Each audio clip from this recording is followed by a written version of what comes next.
Ano nga ba ang mga pwedeng mangyari sa isang saksi kapag ito ay nagsinungaling? Yan ang ating mga pag-uusapan ngayong araw dito lang sa RCJ4 TV. At kung bago ka pa lang sa channel na ito ay mag-subscribe ka na para isa ka na kaagad sa mga unang makakapanood sa tuwing may bago akong uploads. So hindi na natin ito patatagalin pa at umpisahan na natin. Okay, let's start! Magandang araw sa inyong lahat mga kaibigan. This day we are talking about false testimony. So let's first define the word false testimony. Ang false testimony mga kaibigan ay mga sinumpaang pahayag mula sa isang witness na taliwas o lihis sa tunay na mga nangyari sa isang kaso, partikular na sa isang krimen.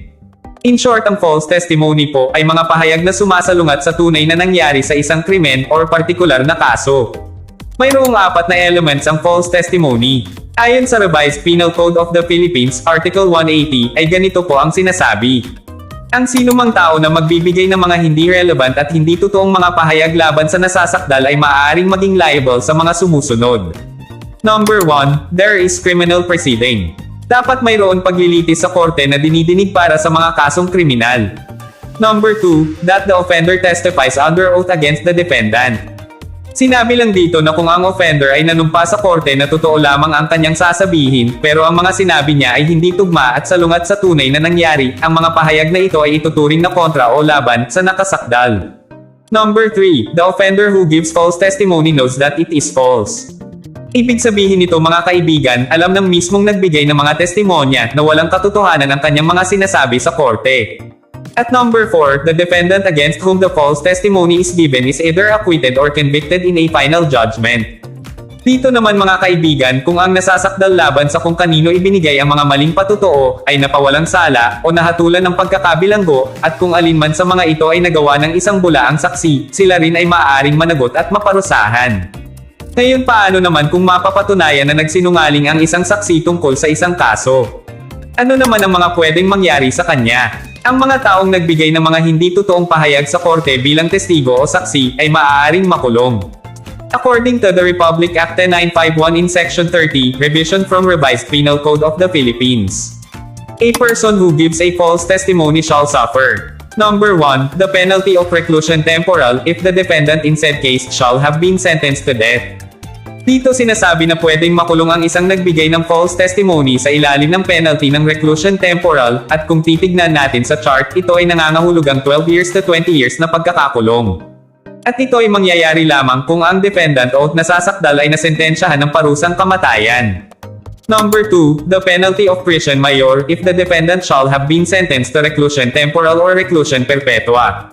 Dito naman sinasabing kung ang defendant ay nahatulan ng habang buhay na pagkakabilanggo, ang mangyayari naman sa nagbigay ng maling pahayag ay makukulong siya sa ilalim ng mahigit 6 years 1 day to 12 years. Number 3, the penalty of prison correctional if the defendant shall have been sentenced to any other afflictive penalty. Dito naman mga kaibigan, kung ang taong pinaratangan ng maling pahayag ay nabilanggo sa ilalim ng alinman sa mga afflictive penalty, ang taong nagpahayag naman ng maling testimonya ay makukulong sa ilalim ng prison correctional, or 6 months, 1 day to 6 years, at may multa na hindi hihigit sa 200,000 pesos, as amended by Republic Act 10951. And number 4, the penalty of arresto mayor if the defendant shall have been sentenced to a correctional penalty or a fine or shall have been acquitted.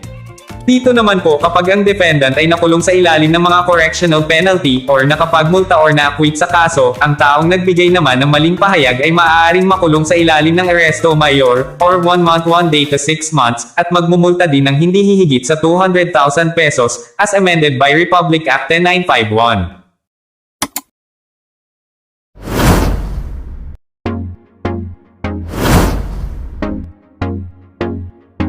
At yan po ang ilang mga bagay na dapat nating malaman tungkol sa false testimony, at maraming salamat po sa lahat ng mga nakapanood at mga nakinig. See you on the next episode.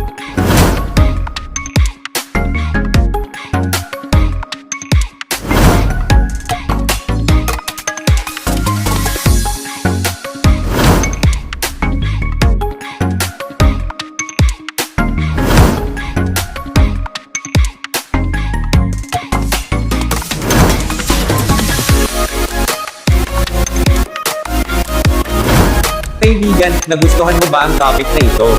Sana ay may natutunan ka ngayong araw. At kung nagustuhan mo ang video na ito ay maraming salamat sa'yo. Kung gusto mo pa ng mga videos na kagaya nito, ay mag-follow, like at share and subscribe ka lang dito sa aking channel at page upang patuloy kitang ma-notify sa tuwing may mga bago akong uploads.